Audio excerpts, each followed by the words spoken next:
Alex Murdaugh's son, Paul, could have survived first gunshot wound. Expert says Maggie Murdaugh was in a lot of pain before she died. A pathologist testified Paul Murdaugh could have survived the first gunshot wound to his chest, but the second ejected his brain from the top of his skull. A pathologist testified Monday at Alex Murdaugh's double murder trial. Dr. Ellen Reamer of the Medical University of South Carolina performed Paul's and his mother, Maggie Murdaugh's autopsies after they were shot to death June 7, 2021, on the family's hunting estate known as Moselle. As she graphically described Paul's injuries, Murdaugh became visibly distraught, weeping and shaking at the defense table in the Colleton County Courthouse in Walterboro, South Carolina. The disbarred attorney is accused of inflicting the horrific wounds his son and wife sustained that night. Paul, 22, had his arms at his sides when he was shot in the feed room connected to the dog kennels at the 1,700-acre property in Islanton. Reamer testified.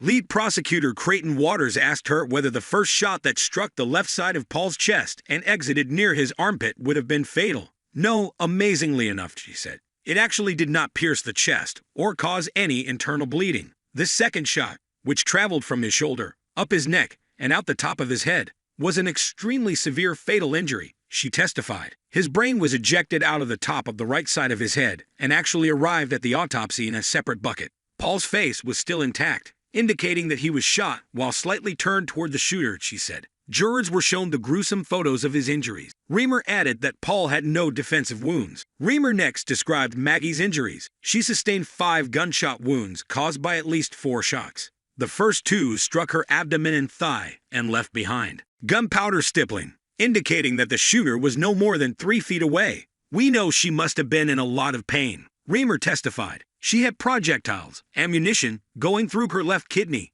You can imagine that was a painful wound and may have caused her to fold over. Maggie likely collapsed on her knees with her hand over her belly and her head bent forward. The next shot traveled in an upward trajectory through her chest, under her jaw, and into her head. The shooter likely shot her from behind as she was bent over. This shot likely caused the wound to her wrist, but Reamer couldn't say for sure. The shooter fired the final shot to the back of her head, which would have been immediately fatal. It was fired in the opposite direction of the previous shot, suggesting the shooter had walked around Maggie and stood facing her. She also had no defensive wounds. Murdaugh appeared deeply distressed, trembling and fidgeting with a yellow marker. During the disturbing testimony, toxicology report indicated that Paul and Maddie had no alcohol or drugs in their systems, only caffeine.